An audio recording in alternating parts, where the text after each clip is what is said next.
venir. Après, il faut rappeler qu'il y a des règles. Les règles, c'est-à-dire que le plus fort ne peut utiliser toute sa force pour cogner ou insulter l'autre.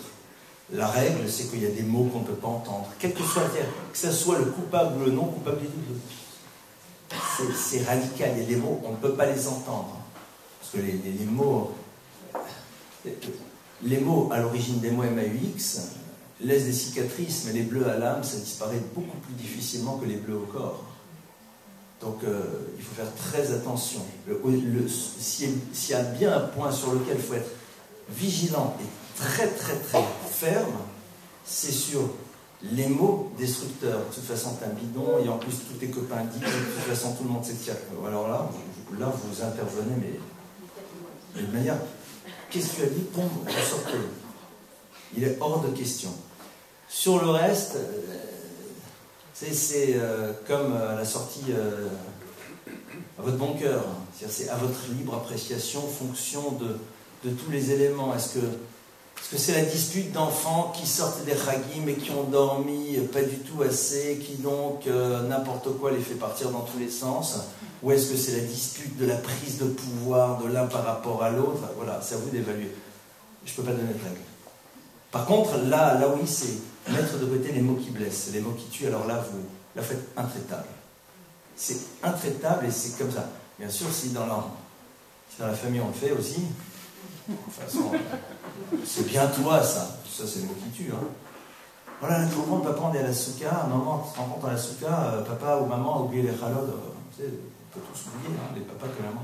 Oh, c'est pas grave, de toute façon, c'est bien toi. Alors, on peut dire, c'est pas énervé, non, mais c'est bien toi, ce genre. De toute façon, on sait. C'est des mots qui tuent. Ça vous enferme quelqu'un. Si on a l'habitude d'avoir dans la maison ce genre de mots, on est mimétisme. Mais on peut tout réparer. Rappelons-nous de ce principe. Quand on découvre des choses qui ne vont pas, c'est un grand bonheur parce qu'on sait sur quoi on va pouvoir travailler. Rappelons-nous, même si on dit ah mais c'est ce qui se passe chez moi, c'est génial, au moins tu sais sur quoi tu vas devoir travailler. C'est top. Au moins on sait qu'il y a des choses sur lesquelles on va travailler. C'est un bonheur. C'est un dur bonheur, mais c'est un bonheur. Parce qu'on sait qu'il y a des... On dit voilà, je sais qu'il va falloir maintenant que je m'investisse ou que l'on s'investisse ou qu'on fasse un travail sur ce point. Génial. Au moins le matin, quand on se lève, on sait pourquoi on se lève. Autre question, si vous voulez. Oui. Comment on aide nos enfants à progresser dans leur communication avec eux? Dans leur communication avec qui? Entre eux. Entre eux. Pourquoi vous avez envie qu'ils communiquent entre eux? C'est en rapport avec la question précédente, souvent il y a des conflits. D'accord. Il y a des conflits, et donc vous aimeriez que les conflits se règlent avec la parole. Alors, dans ce cas-là, je vais être un peu recette, hein. C'est pas trop mon truc, mais je vais l'être un peu. Dans ce cas-là, on les oblige à se dire les choses. Attends, un instant, une minute, on se calme. Bon, dis-moi, qu'est-ce que tu veux qu'il fasse? Dis-lui, est-ce que tu lui as dit? Non, alors tu dis. Oui, moi je veux qu'il me laisse tranquille dans ma chambre quand je suis en train de faire les devoirs. Donc déjà, dis les choses, verbalise-les, entends-toi même les dire. S'entendre dire les choses, c'est important. Voilà, c'est ce genre de choses. Apprendre à ce que les arguments soient dits. Après vous, qui a tort, qui a raison, c'est lui qui a raison, c'est lui qui a tort, c'est pas le sujet. Mais déjà, apprendre à verbaliser.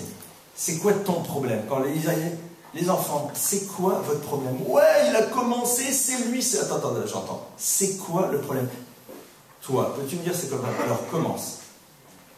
Et il m'a tapé parce que... Non, c'était quoi le problème? Ne serait-ce que ça. Comme quand on communique dans un couple. Explique-moi, c'est quoi le problème? Pourquoi tu es énervé? Qu'est-ce que j'ai pu faire qui te rend triste?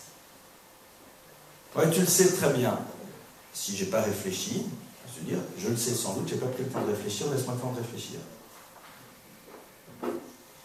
Idem au niveau des enfants. Qu'ils s'entendent dire les choses. Et d'ailleurs, souvent, ça dégonfle comme un ballon de ruche. C'est, si vous voulez un petit conseil concret, ça serait ça. Autre question?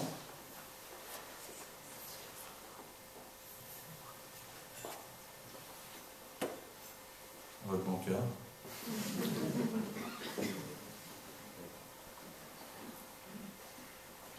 Pas d'autres questions? C'est rare, hein, dites-moi. Oui? J'ai deux questions. Deux, voilà. On fait Vous avez parlé un prix de gros. de ne pas gérer, ou de mieux gérer, plutôt d'installer, etc. par rapport aux âges.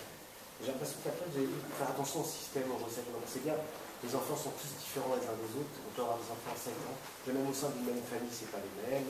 Au sein du même âge, on peut donner des cours à des enfants qui ont le même âge. On sait que c'est... Donc c'est difficile de cibler, de mettre, vous allez, je vais vous donner un devoir marqué pour chaque enfant. Et la deuxième question maintenant, c'est, par exemple, vous avez annoncé quelque chose à un moment important, vous avez dit, il faut apprendre à un enfant à penser, avoir une pensée autonome en lui disant qu'est-ce que toi tu penses. Et après, vous avez tout de suite après, vous avez dit ouais, mais bon, même si ça ne va pas aboutir sur quelque chose de... Au contraire, j'ai l'impression d'un côté, vous dites c'est hyper important, là, on ne demande jamais aux enfants qu'est-ce qu'ils pensent. Un enfant de 14 ans qui fait du marin, on ne dit pas qu'est-ce que tu as compris, on veut qu'il réponde aux questions. Même pas ce qu'il a compris, ce qu'il en pense. Ce qu'il en pense, ou comment lui il a compris ce qu'il en pense, c'est-à-dire. Moi, ce que j'attends, c'est par là qu'ils me disent, écoute. Après, vous dites, je ne sais pas si ça va aboutir sur quelque chose. Exact.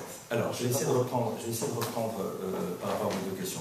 Sur le premier point, oui, c'est chaque enfant est différent, donc par rapport à chaque enfant, on va se poser la question de savoir qu'est-ce qu'il faut lui communiquer. Garçon, fille, maturité. Je vous donne un exemple très concret. Vous avez un enfant qui va maintenant partir en vacances en colo, ou qui va rentrer dans une classe ou dans un nouvel univers. Cet enfant-là, vous savez que c'est un leader. Il y en a un second, ce n'est pas un leader. Ce que je vais devoir communiquer au second, c'est de lui apprendre à ne pas avoir besoin d'exister en étant sans arrêt accepté par le groupe. C'est-à-dire comment faire pour ne pas être dépendant du groupe pour avoir l'impression qu'il a une place. Le premier, je n'ai pas besoin de lui dire. Parce que tout simplement, c'est... Et c'est là où, en effet, au même âge, dans le même univers, deux structures de fonctionnement radicalement différentes qu'on peut retrouver dans la même famille. Dans l'un, je me dois de communiquer, de commencer à travailler longtemps avant sur le fait que comment est-ce qu'on fait, et là, on s'assoit, on réfléchit. Comment on fait pour qu'un enfant n'ait pas besoin d'acheter ses camarades en suivant généralement les plus mauvais pour être accepté par le groupe. Et là vous avez du travail, enfin vous. On a du travail. Ça, c'est sur la première question. Sur la seconde, je ne sais pas au fond si ce qu'il va me dire au niveau de sa pensée va être transcendant, fondamental, génial. J'en sais rien, mais à la limite, je ne suis pas intéressé. L'idée, c'est que je ne suis pas moisi. J'ai besoin de savoir ce que mon enfant pense sur ça. Non, je n'ai sans doute pas besoin, pour l'instant en tout cas, ou sur ce sujet. Mais je suis intéressé de savoir qui il pense pour voir comment il élabore une réflexion et pour l'amener à faire cela. Quand en tant que proche, vous avez vu ce texte, qu'est-ce que vous en pensez? Il y a 80% de chances, même 100% de chances que tout ce qu'ils vont dire, c'est déjà dans ma tête. Mais ce qui m'intéresse profondément, c'est que, et il commence à réfléchir.